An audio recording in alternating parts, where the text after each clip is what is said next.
अमावस्या की कथा। पीपल के वृक्ष की कथा। एक बार माता लक्ष्मी और उनकी छोटी बहन दरिद्रा श्री विष्णु जी के पास गईं और उनसे बोली, सारे जगत के पालनहार, कृपया हमें भी कहीं तो रहने का स्थान दो। तब श्री विष्णु भगवान ने कहा, आप दोनों पीपल के वृक्ष पर वास करो।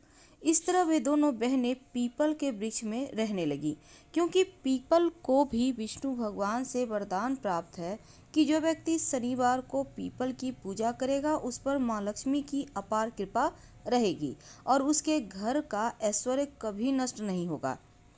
रविवार को पीपल की पूजा नहीं की जाती, क्योंकि जब विष्णु भगवान ने माँ लक्ष्मी से विवाह करना चाहा तो लक्ष्मी माता ने मना कर दिया था, क्योंकि उनकी बहन दरिद्रता का विवाह नहीं हुआ था। दरिद्रता के विवाह के उपरांत ही वह श्री हरि विष्णु से विवाह कर सकती थी। उन्होंने दरिद्रता से पूछा वो कैसा वर पाना चाहती हैं, तो वह बोली कि वह ऐसा पति चाहती है जो कभी पूजा पाठ ना करे और उसे ऐसे स्थान पर रखे जहाँ कोई भी पूजा पाठ ना करता हो। तब श्री विष्णु भगवान ने उनके लिए ऋषि नामक वर चुना और दोनों विवाह सूत्र में बंध गए। अब दरिद्रा की शर्तानुसार उन दोनों को ऐसे स्थान पर वास करना था जहाँ कोई भी धर्म कार्य ना होता हो। ऋषि उनके लिए उसका मन भावन स्थान ढूंढने निकल पड़े, लेकिन उन्हें कहीं पर ऐसा स्थान नहीं मिला। दरिद्रा उनकी प्रतीक्षा में विलाप करने लगी और वहाँ श्री विष्णु भगवान ने पुनः लक्ष्मी जी के सामने विवाह का प्रस्ताव रखा। तो लक्ष्मी जी बोली, जब तक मेरी बहन की गृहस्थी नहीं बसती मैं विवाह नहीं करूँगी। धरा पर ऐसा कोई स्थान नहीं है जहाँ कोई धर्म कार्य ना होता हो। उन्होंने अपने निवास स्थान पीपल को रविवार के लिए दरिद्रता और उसके पति को दे दिया। अतः हर रविवार पीपल के नीचे देवताओं का वास ना होकर दरिद्र का वास होता है और इस दिन पीपल की पूजा वर्जित मानी जाती है। इसी लोक विश्वास के आधार पर लोग पीपल के वृक्ष को काटने से भी डरते हैं, लेकिन साथ ही यह भी बताया गया है यदि पीपल के वृक्ष को काटना छाटना बहुत ही आवश्यक हो, उसे हर रविवार को ही काटा छाटा जाना चाहिए। अमावस्या की दूसरी एक कथा आती है। एक साहूकार था, उसके 7 बेटे, बहू और एक बेटी थी। साहूकार के यहाँ एक जोगी भिक्षा मांगने आता था। जब साहूकार की बहुएं जोगी को भिक्षा देती तो वो ले लेता, लेकिन जब बेटी भिक्षा देती तो वो नहीं लेता। कहता कि तू अभागी है, तेरे हाथ से भिक्षा नहीं लूँगा। उसकी यह बात सुन सुनकर बेटी सूख कर काटा हो गई। एक दिन उसकी माँ ने पूछा कि बेटी, तुझे अच्छा खाने को मिलता है, अच्छा पहनने को मिलता है, फिर भी तू सूख कर काटा हो रही है। अगर तुझे कोई परेशानी है तो हमें बता। बेटी बोली, माँ, हमारे यहाँ जो जोगी भिक्षा मांगने आता है वो भाभीयों से तो भिक्षा ले लेता है, लेकिन जब मैं भिक्षा देने जाती हूँ तो कहता है तू अभागी है, तेरे हाथ से भिक्षा नहीं लूँगा। दूसरे दिन जोगी जब भिक्षा लेने आया तो साहूकारिनी बोली कि एक तो मेरी बेटी तुझे भिक्षा देती है, ऊपर से तू उसे ही अभागी कहता है।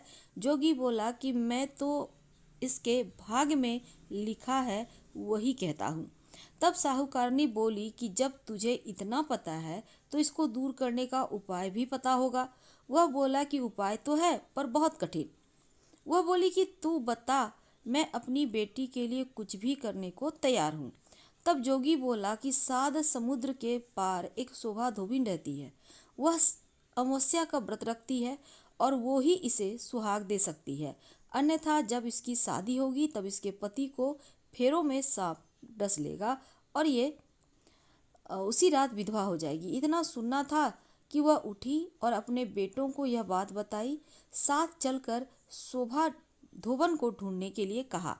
सबने एक एक कर मना कर दिया तो वह अपनी बेटी को लेकर चल पड़ी शोभा धोबन को ढूंढने। चलते चलते समुद्र के किनारे तक आ पहुंची और सोचने लगी अब आगे कैसे जाएं, इतना विशाल समुद्र कैसे पार करें। वहाँ एक बड़ का पेड़ था, वहीं दोनों माँ बेटी बैठ गई। उस पेड़ के ऊपर एक हंस का जोड़ा रहता था और नीचे पेड़ की जड़ में एक सांप रहता था।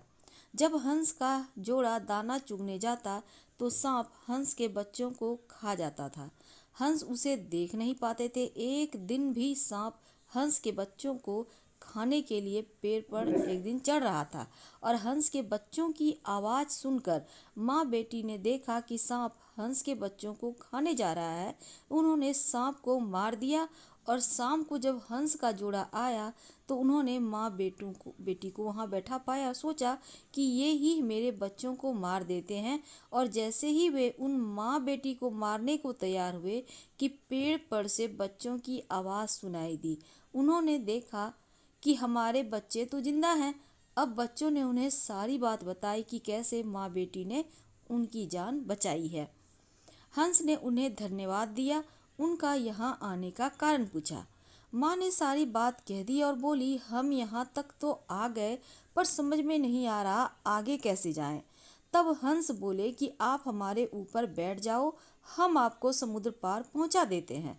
इस तरह दोनों समुद्र पार पहुँच गई। उसने शोभा धोबन का घर ढूंढ लिया। अब वह सवेरे जल्दी उठकर शोभा धोबन के घर का सारा काम करने लगी। खाना बनाना, झाड़ू पोछा, पानी भरना, कपड़े धोना। शोभा धोबन के 7 बेटे बहू थे। उसकी बहू बहुत कामचोर थी। काम को लेकर वे आपस में बहुत झगड़ा करती।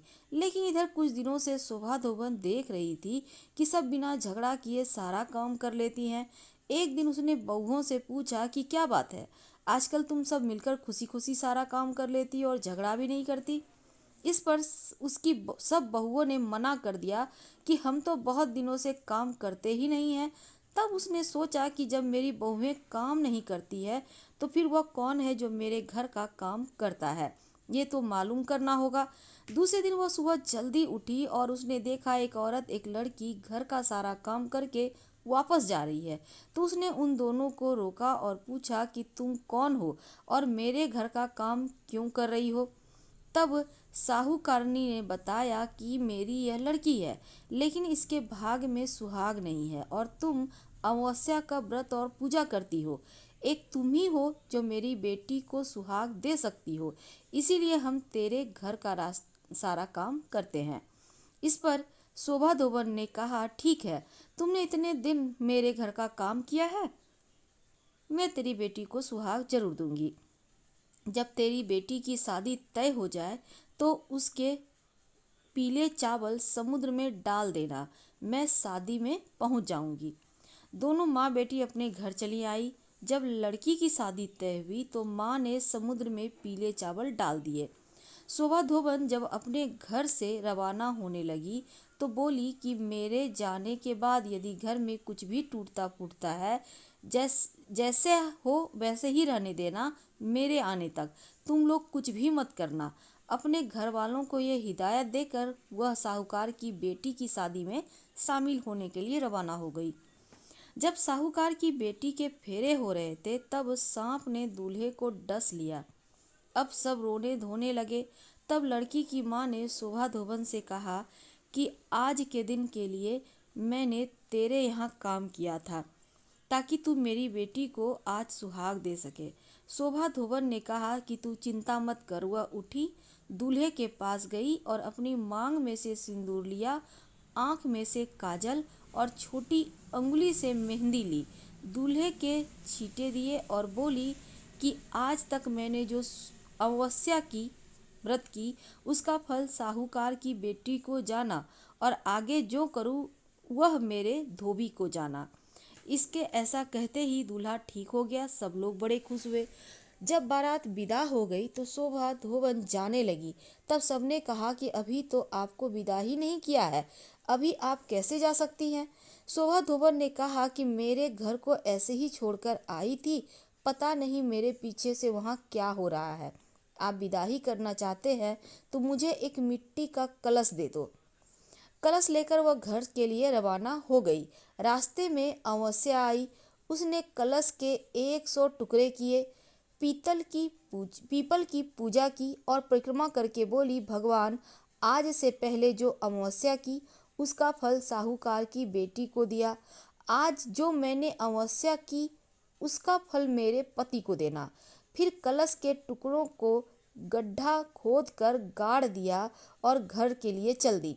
उधर घर पर उसका धोबी मर गया। सब धोबन का इंतजार कर रहे थे, क्योंकि वह कहकर गई थी, मेरे पीछे से तुम लोग कुछ भी मत करना। जब वह घर पहुंची तो देखा उसका धोबी मरा पड़ा है, सब लोग रो रहे हैं।